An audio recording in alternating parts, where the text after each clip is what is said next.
All right, everyone, let's get started. Thank you so much for being here. My name is Danielle Barnes. My pronouns are she and her, and I'm the CEO of Women Talk Design.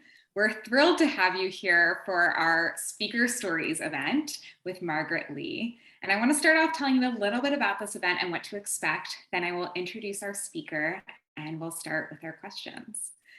So we started this event early on in 2020 because we wanted to be able to share the stories of speakers in Women Talk Design community. We have speakers from all different backgrounds who had all different journeys to public speaking, different ways that they approach crafting talks, different advice that really resonates with them. And we wanted to be able to share that widely with the community.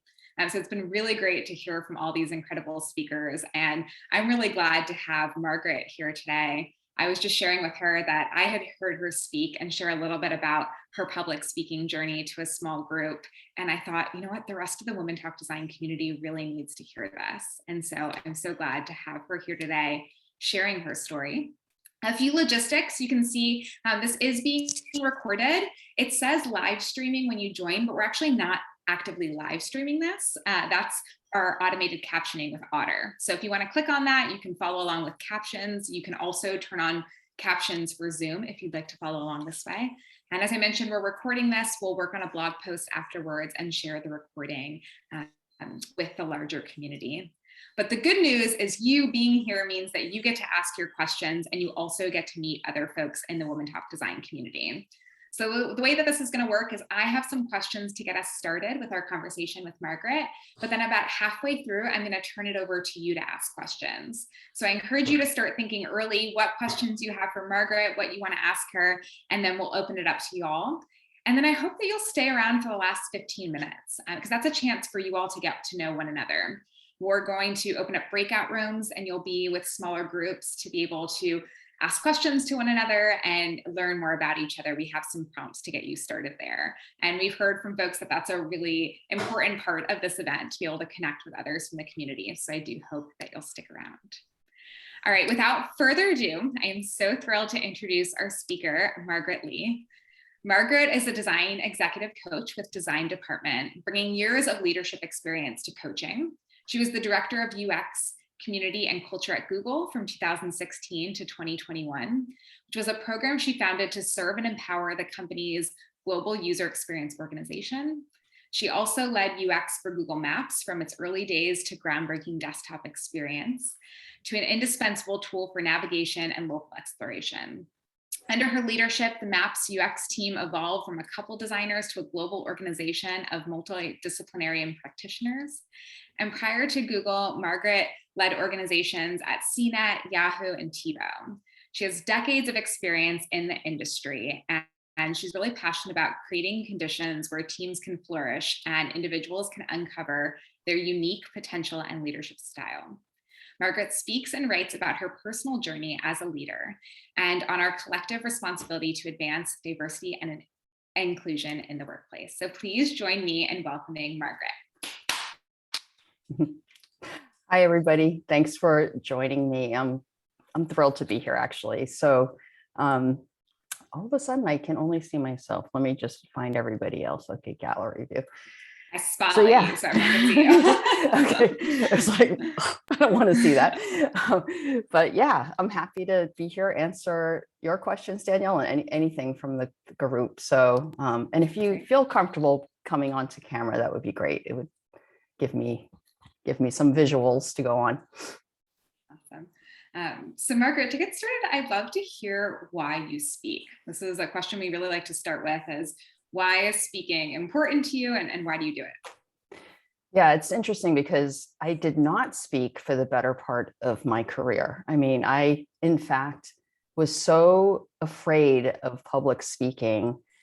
It was actually almost crippling to me in some ways because it extended to me just having nervous jitters over something as simple as actually having to lead a meeting. Like I really had a pretty big phobia about public speaking, which I actually can trace to a specific incident that happened in the mid-90s. It was a very, very low stakes presentation with a few clients and a few of my coworkers. It was super low stakes. It was a group presentation. all I had to do was my 2-minute part, but the anxiety that I had just anticipating it got me so nervous that my voice shook so hard you couldn't even understand what I was saying in my little 2-minute spiel. And it was so mortifying to me to watch like people just start to silently file out of the room because it was just so awkward, including my coworkers, and nobody ever spoke of it again. That I spent literally the next couple of decades just doing everything I could do to avoid any public speaking whatsoever. And the reason why I suddenly started speaking was about 5 or 6 years ago. I just really wanted to tell a story about, or just tell my observations around what I saw as a huge disconnect between what corporate America, makes a commitment to diversity, equity, inclusion, and my personal experience and observations around the fact that we really haven't moved the goalposts for what we expect for DEI and leadership. And so I just wanted to tell my story, my observations around that, because I had mentioned this in the context of a women's leadership retreat that I had attended. And a number of women came up to me and told me they could relate to my story, which was basically like the way I grew up as, a daughter of Chinese immigrants, and the culture that was instilled in me was actually quite different than what we value in leaders. And so I just wanted to point that out. And because there were so many people that said, oh my God, you just totally pinpointed the way I feel, I thought it was actually important to go out and talk about it. And that was my motivation. It was purely that. It was just like, all of a sudden, I wanted to talk about this. That's such a powerful story, Margaret, because I'm sure there are several people here. I know there are several, especially women and non-binary folks that I work with, that have that crippling fear when it comes to public speaking. And to hear that you had a situation like that where, maybe it's everyone's worst nightmare is that like things actually go wrong, and you were able to now overcome that because it was like your why was more powerful than maybe the fear that you had. Is really inspirational, really powerful to hear. Now you can't shut me up. It's almost like, the decades have like built up to the point where it's just like, I almost feel like it's my responsibility, if there's something to say it. Mm-hmm. Yeah. I'd love to hear a little bit more about that first engagement after you decided to speak again. So you mentioned kind of your first speaking engagement a while back that didn't go as well. But once you had this new idea of what you wanted to talk about, where was the first place that you delivered that presentation, and how did you get that opportunity? And tell us more about that. Yeah. So as part of the work that I was doing at Google with this community and culture program, some of what my team was doing was getting involved with the external community, sponsoring different events. And so one of the events that we sponsored was called Leading Design, and it's a design leadership conference that happens a couple of times a year in London and in New York. And so we were in London, and I was speaking with the conference organizers, and they asked me, hey, would you like to speak next year? Because the work that you're doing is really interesting. And for whatever reason, I was like, yes, I would like to speak next year. I don't know what, I didn't even have the topic in mind yet, but I think it was because I was feeling really good about the work that we were doing. So I was excited about the work, and I thought I could totally come up with something to talk about. And because it was a year away, it was abstract enough that it wasn't freaking me out. And so I've heard that this is some kind of psychological trick you can play on yourself, is when you commit to something. If you commit to something really far in advance, it feels safe, but then, of course, you eventually have to do it. But and then this women's leadership retreat that I told you about, where I had this aha moment, happened in between my committing and my having to give this talk, and it just kind of blossomed from there. And but I was still a total nervous wreck. I mean, I was sick the day of. I mean, I was just like, my stomach was turned upside down. I was so nervous. I was just such a wreck. I didn't sleep the night before. But I went up there and I told my story, and I got such good feedback from people at the conference, and also like just people reaching out afterwards. And then I turned it into an article, which also just sort of extended the like the lifespan, I guess, of the narrative. And I still get people reaching out to me because, you know, they read the article or they see one of the videos that have been posted on it. And so, you know, all those, it was the feedback that really validated my, like, it's okay for me to go out and speak. Like, it's, you know, it doesn't have to be this scary thing that I'm judging myself on, because like, really, I'm probably my own worst judge. So, but yeah, it really helped me get over it. Just doing that one talk really helped me get over it. Yeah, that's great.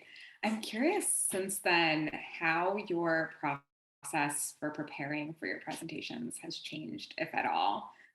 So do you, especially, I guess I'm curious about the nerves piece. Like, do you still get that nervous every time you present? Have you developed any type of rituals or way to prepare that help with that? I don't get as nervous anymore. I actually just spoke at the Leading Design Conference in New York a couple of weeks ago, and I noticed, like, wow, I'm not nearly as nervous as I used to get. I mean, I used to just get so nervous. And I think, you know, practice does really help. And also just kind of coming to terms with, like, you know, I am my own worst judge in this case, you know, and if you believe in the content that, you know, you're delivering, that's really reassuring. Because really, for me, probably the more I'm invested in whatever I'm talking about, the less nervous I am, because it feels authentic to me. And that's really, really important to me. I don't do so well if I'm expected to deliver other people's content, which is why I don't think I did so well, like doing presentations at work, or that would still make me nervous if I had to sort of represent a lot of other people's ideas. It tends to, I don't feel as natural about it. But in terms of my process, the process that I've kind of, that works for me is usually there's like germs of ideas. And so I kind of have this doc in the cloud. It's just a Google Doc. I'm sure you could use whatever you want, Notion or whatever. And I just jot down my ideas, you know, so, you know, because I have my phone with me, or if I'm sitting at my desk, I can always just access the doc and jot down some ideas. And every so often I'll revisit and see if any themes are emerging for me. Or I'll know, like, I have to give, for example, a small presentation to my alumni organization coming up. And so I've already started noodling on, like, what would that audience want to hear about? And so I'm just doing the same thing. I'm collecting thoughts. And then at some point, I'll start kind of throwing it loosely into like slides, just to start to see what the structure might be like, and what visuals might emerge, you know, for it. Because I think metaphors are really a great storytelling technique, you know, because they really can put your audience into, you know, a space that is, it's an effective way to do that, right? So going into slides sort of helps me at that stage to think about potential metaphors. And then once it's fleshed out enough, I actually record myself going through a draft. And when I walk my dog, I listen to the recording, and then I'm mentally editing for what might sound natural, or, you know, it'll occur to me like, oh, I should put this and this in it. Or, you know, a better way to frame it would be this. So I would, whatever your process is, I would strongly encourage the record yourself and listen to yourself, which initially is mortifying and horrible to hear yourself speak, but you get used to it. And it's a super helpful way to just actually listen to it as your audience might listen to it, and then iterate from there. That's great advice about recording yourself. And I know that it's so hard to actually have to watch yourself, but you start to notice things that maybe you wouldn't otherwise. Yeah, I just do actually just like audio recording. Okay. I don't even, you know, so it's just a very just simple, because I just want to hear, does it sound natural? Does it make sense? Am I missing pieces that, you know, if you don't know the story, would it make sense? So I think that it's really to help you fine tune the narrative. Yeah, that's great. We have a follow-up question from Eliza in the chat of how do you come up with the story you want to tell? I know you talked about the power of metaphor, and do you have a process for coming up with those or reflecting on the stories that you know or might want to use? Yeah. Hi, Eliza. Eliza and I used to work at that company where the story I told about my presentation that I totally bombed. Eliza, you weren't in the room then, but you and I were working together at that time. It really is like I said, that first storyline was just really, it was like an off the cuff remark that I made at this women's leadership retreat. And it was the response that made me think there's something there. There's something there that needs to be kind of talked about. And so a lot of times it's catalyzed by some interaction and some kind of like realization that that there's something of interest that isn't being talked about, or there's something of interest that could be of greater interest to other people. So I try to like find those things that would be interesting. So in addition to this talk that we've been referencing is called Insights from a Reluctant Leader. So I've done that talk. Other talks I've done is like a case study for the UX community and culture work that I did.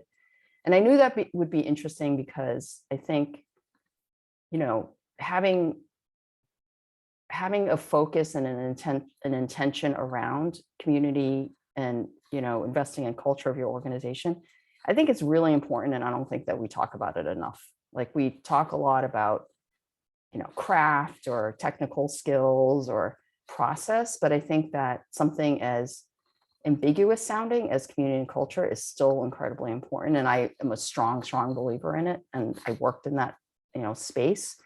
So I figured that's probably going to be of interest to other people who, work in organizations, which is basically like everybody in tech, right? So, I just try to find what I think is missing from the conversation, basically. Yeah, that's great. It sounds like you had some personal stories to share that related to those topics. I almost can't talk without the personal stories. Like, I don't know how to not have personal stories in it.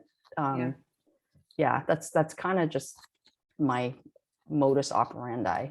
I don't know how to just be purely objective. Yeah. And I actually think, adding your personal stories can be really compelling, because it makes your story more relatable. Yeah, totally. Yeah. We have another great question in the chat we're going to come back to in just a moment. I'm going to open it up to audience Q&A in a few minutes, but I have a couple more questions that I want to ask Margaret about your speaking experience. So you talked about the leading design opportunity and how you initially got that chance to speak. But I know that you've spoken since then, and I'm curious how you find your speaking opportunities. And do you seek them out? Do people come to you? And what is the criteria you use to evaluate if something's a good opportunity for you or a place you want to speak? Yeah, that makes me sound way more organized than I am. I've been really lucky that people have actually reached out to me, right? So I think I recently applied in conjunction with a former coworker of mine. We're proposing to do this dual talk, and that was actually the only time I've ever applied to do a talk, and we actually got turned down. But I would encourage people to just, like, if you see those opportunities and you're interested, apply, because, you get a sense of like, well, what would resonate, what wouldn't resonate. It also gives you just good practice for maybe framing an idea, But I've been lucky enough that I think having exposure from the one talk led to the next talk, and then that led to the next talk. So I've been really lucky that way. The other thing I would say is LinkedIn is surprisingly effective to get exposure, so like for me, it works way better than Twitter. Like I don't really get much response on Twitter, but LinkedIn has been very, very targeted and helpful. So I would perhaps suggest that as well. Yeah, and it sounds like from that talk too, since you wrote the blog post about it, that really helped you spread it even more widely than just maybe having the talk itself. Right. Yeah, awesome. I'd love to know how public speaking has had an impact on your career.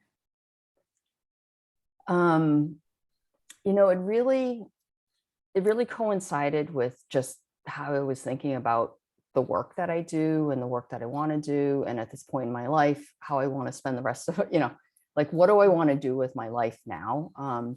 And I think it was starting to really coincide with just, I think, personally feeling like I was at an inflection point. I wanted to actually do more things that involved self-expression, so I've been exploring more like art classes and things like that. And the speaking really aligned with that self-expression desire. Um, I also really, the part of my leadership roles that I've had that I've found most gratification from is how it can help others, because the farther I moved away from actual craft and hands-on work, like the more meaning I found in the work of leadership, and seeing how I could help others. And speaking kind of aligned with that because I felt like that could serve that goal as well.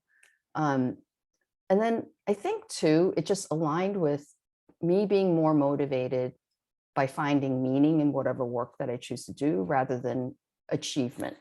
Because I think it's really common and easy and understandable to be focused on achievement, to be focused on career progression and titles and, whatnot. I got to the point where I was just like, you know what? It's for me, I'm okay now. Like I'm okay with the achievement part. What I really want to focus on now is finding meaning in the work that I do. And speaking, oddly enough, I would never have guessed that would have been part of the equation, but it actually really helps that part of me that desires meaning in my life. Great. And do you have, what are you thinking about what's in the future for you for speaking? Do you have any specific goals or audiences that you want to talk to or places you want to speak? I don't really, I'm not much of a planner. I'm going to admit that. I'm very, whatever comes my way, I'm pretty adaptable. I would like to continue speaking. So if I have to, put a little bit more effort into making sure that happens, I will. Mostly I'm thinking about what other topics before I try to pursue, venues and forums and whatnot. Mhm. Yeah. But like all the source material comes from my actual experience, whether at work or my past or how they actually come together. So, it's been less than a year that I made the transition from being a UX leader at Google to now I'm doing leadership coaching. And I'm finding that to be incredibly meaningful. And I imagine that, of course, I wouldn't divulge any, confidential work, but I imagine that just thematically, the work that I'm doing with coaching leaders will provide some good source material, Mhm. in terms Yeah. of like, what are people thinking about? What are they struggling with? What should we be thinking about as leaders? So I'm more thinking about the content that I might be exploring rather than like finding where I might deliver a talk. Because I think I might also like to explore writing again. Yeah. Yeah. Awesome. A lot of parallels there with Yeah. speaking and writing. Well, I want to open it up to audience Q&A. I'm going to ask one more question for Margaret to respond to as you all think of your questions. But there's two different ways that you can ask a question. I see a couple coming through in the chat, which are great, and I will read in just a second. You can also raise your hand to speak. So if you go to the reactions part of your Zoom, you can click raise hand, and then I'll call on you just so not everyone's speaking at once, and you can ask your question live to Margaret. As she mentioned, she'd love to see you. I'm sure she'd love to hear you as well. So you can start to think about the questions that you have. But Margaret, before I dive into these, I'd love to hear what is the best and or worst public speaking advice that you've gotten? Advice, you said? Mm-hmm. Yeah. Um, it was actually this last conference when there was all this technical kind of back and forth with, are you going to have a comfort monitor or are you not going to have a comfort monitor? Because I prefer not having to hide behind a podium, because a lot of times the podiums are like for really tall people, and I'm not that tall. And you just feel so swallowed up sometimes by it. And so I prefer having a comfort monitor. And so for whatever reason, the organizers thought they could not provide that. They could provide only a monitor that showed the actual slide. And I'm like, well, what good is that? Like, oh. Yeah. Margaret, can you explain to people what a comfort monitor is in case they don't know? Yeah, so it's like at the foot of a stage. Generally, there are two monitors, one for your speaker notes and one showing the slide that you're on. And so you can stand in front of it, at the front of the stage instead of like off to the side behind a podium. And you can like reference your notes. And so this particular conference said, we only have one comfort monitor and can only show your slide. I'm like, okay, that's not that helpful.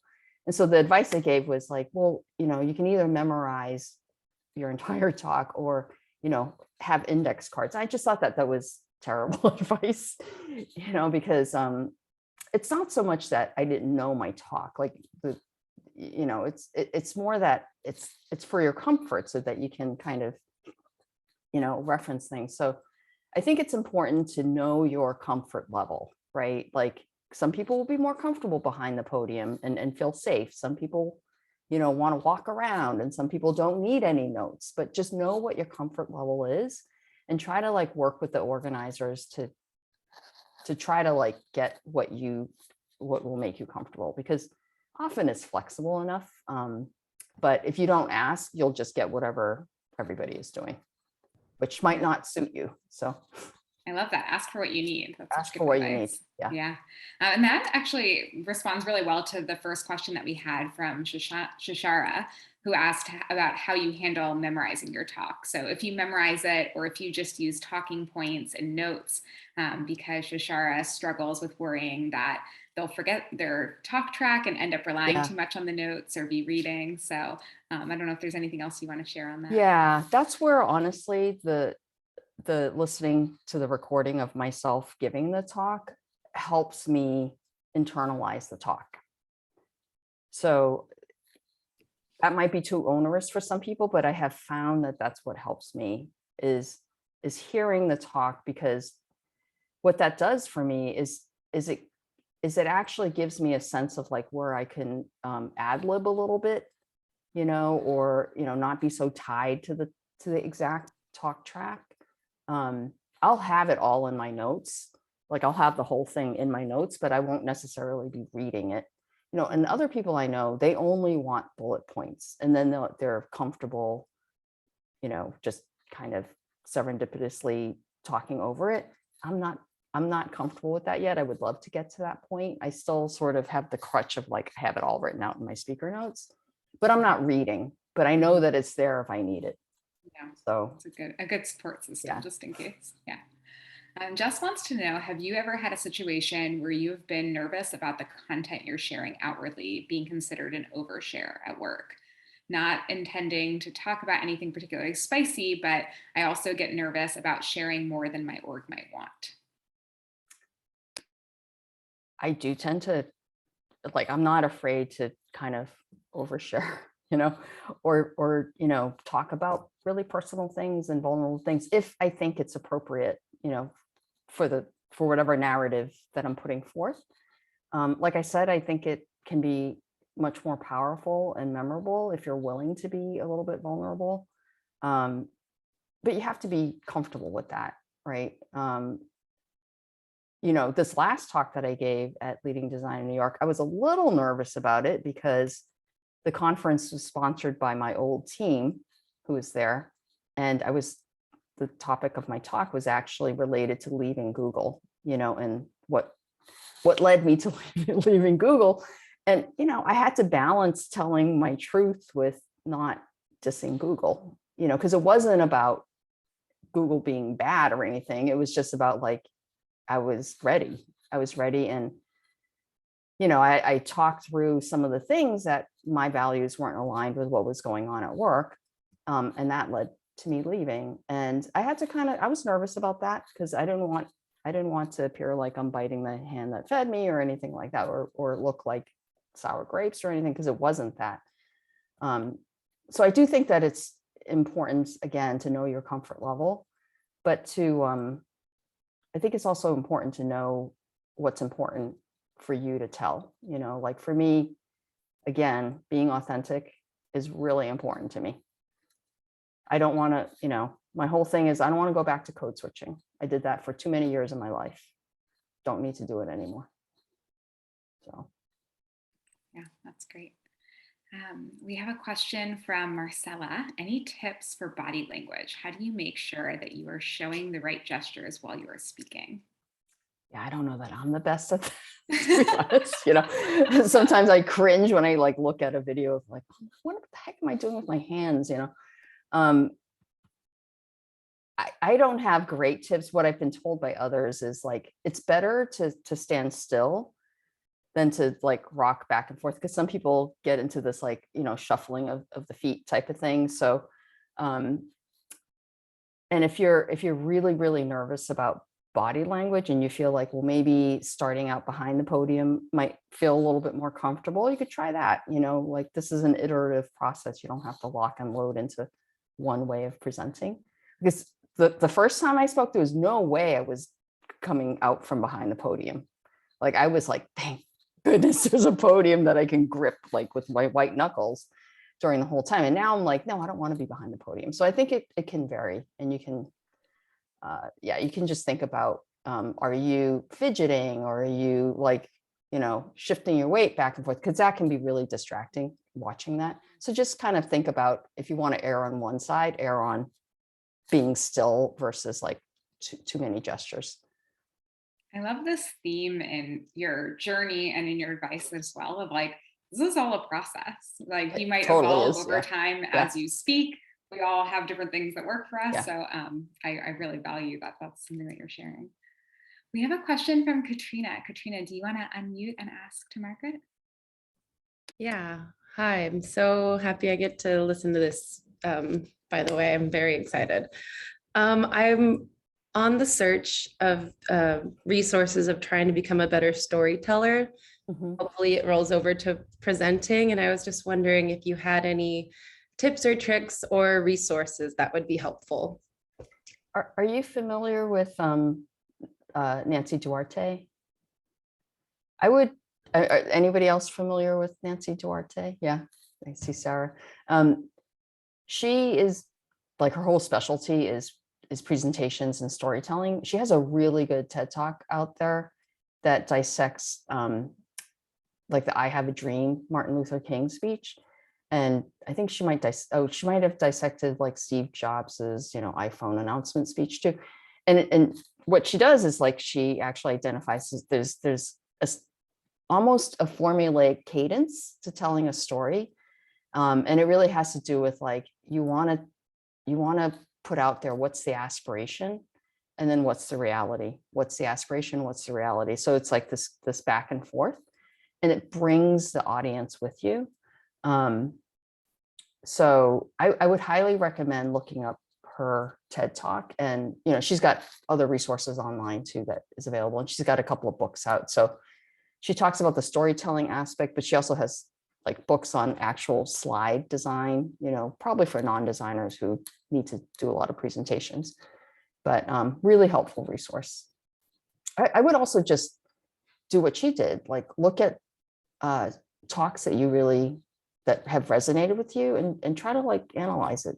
What was it about it that resonated with you? Was it the pacing? Was it the stories? What was the use of metaphor? How clear was the language? So one thing that, as I started kind of analyzing other people's talks and whatnot, which sounds, well, I'm not judging, it's just, I'm trying to be better for myself.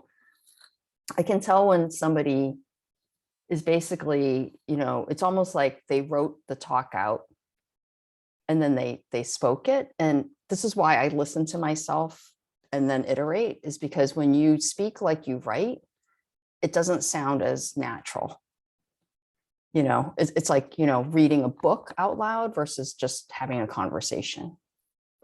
So that's the other thing I would do, is you're thinking about like what works with some talks and what doesn't work with other talks, and why doesn't something work, and are you doing something like that? That was amazing. Thank you. Yeah. Thanks for the question, Katrina. And y'all keep the questions coming. Again, you can raise your hand or you can drop it in the chat. We have another one from Eliza. If you can speak to how how to lead as a woman without minimizing your value and elevating others and elevating your team and others. Sorry, let me repeat that. Can you speak to how to lead as a woman without minimizing your value and elevating your team and others? I think first, don't even think about it as like I'm leading as a woman. You're just leading, right? So yeah, I mean, I think it's probably more common for, you know, women maybe to use the first person plural rather than singular, like a we, and which is great. And I think that just that is probably signal enough, right? That you're elevating your team because you're using we instead of, you know, I. But also don't be afraid to claim your agency. You know, I think our tendency is to want to minimize ourselves. So like just the act of not minimizing ourselves makes us feel really like, you know, disproportionately like we're bragging. But maybe fight that urge, right? Fight that urge to not give yourself credit, you know, and that's something that I'm really big on these days is like claim your agency, you know, because if you don't claim your agency, you're not going to get it. Great, thank you. I think I saw another hand that might have gone down. If you had a question, I encourage you to re-raise it.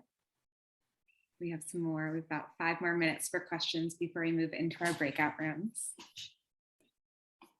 I'm curious, as other people are reflecting, Margaret, have you had anything go wrong since that first speaking engagement that felt very terrible? Have there been anything else that's gone wrong in more recent years? And I'm curious what happened and how you handled it.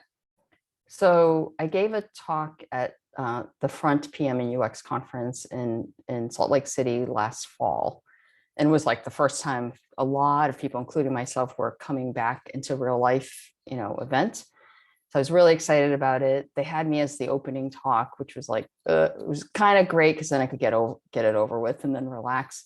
But it was also a little bit like nerve-wracking.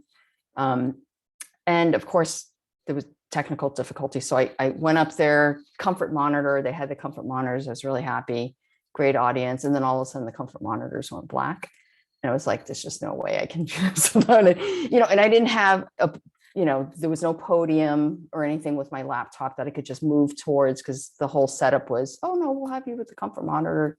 You don't need your laptop. The laptop's in the backstage. So I had to stand there and basically like pitter patter with the audience until the technical thing was resolved. But that was pretty gnarly for me because nothing like having your nerves just be amplified by that kind of a situation. But the audience was great. Somebody shouted out, "You're doing great, Margaret," so that got me a little bit more relaxed. And I was like, okay, that's the thing. It's like, keep perspective. It's just a talk, so even if something goes wrong, it's really not the end of the world.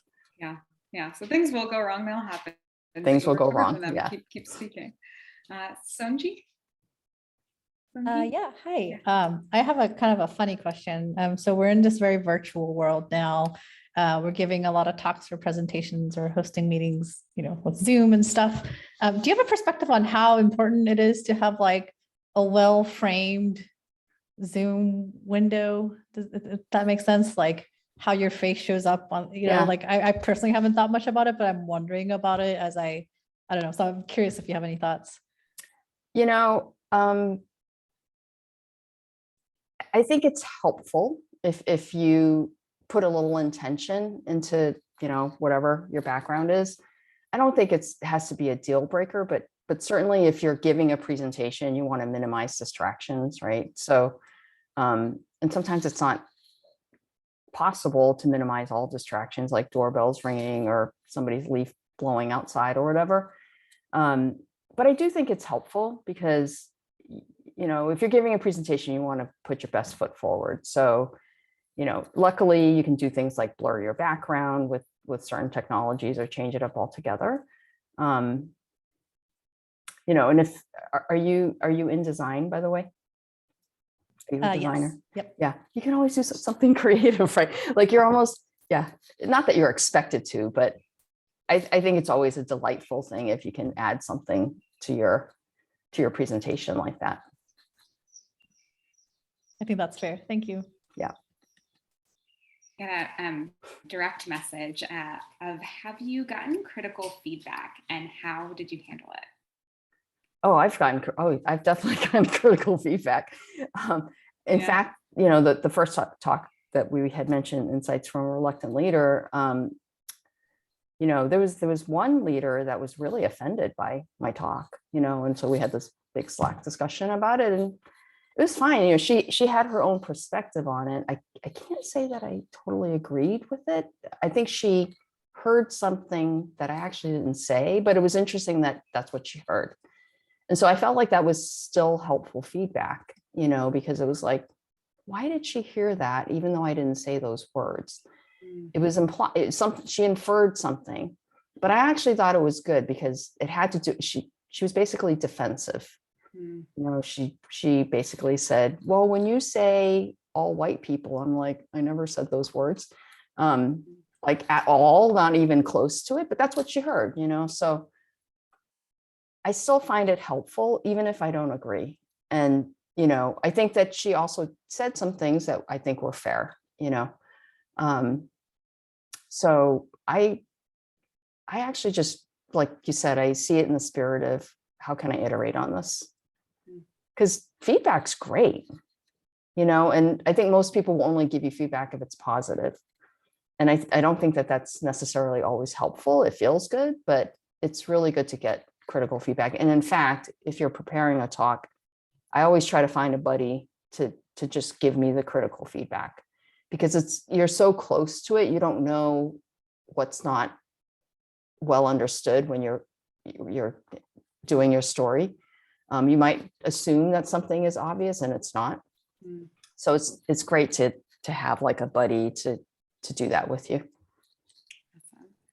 This, Margaret, has been such an incredible conversation. I really feel very like personally inspired by your story and appreciate you just being so open and honest about the journey that you had to get here. And I'm just going to mute folks really quick just so we can hear. And the advice that you've shared. I want to give folks a heads up. So we're going to open breakout rooms in just a bit. And the goal for this is to give you a chance to meet one another. I have some prompts I'm going to drop here. If you didn't have a chance to ask Margaret a question, she's going to stick around in the main space for a couple minutes in case folks have a question that they wanted to ask. And then, you know, she might jump into one of the breakout rooms. But I wanted to say that I'm going to drop in these questions really quick. I'm going to ask one question before we break out into those rooms. And Margaret, that's if folks are in a similar position that you were, you know, all those years ago when you were like, I'm never speaking again, I'm going to do everything in my position to avoid it. What would you say to them now? You know, if you're passionate about a topic and you feel the urge to talk about it, giving a talk, even just internally, you know, try to find maybe what you might consider a safer space to do this. Sometimes it's like, you know, internal organization might have events or whatever. Try that, you know, or try a panel, which is shared so that it's not quite as daunting. But, you know, the only way to get over it is to try it and then realize that whatever power the sphere has had over you is actually quite brittle. You know, it can crumble at any time, you know, if you just kind of poke at it. So I would poke at that fear because it doesn't rule you. I love that. Thank you so much, Margaret. Yeah, you're welcome. Margaret.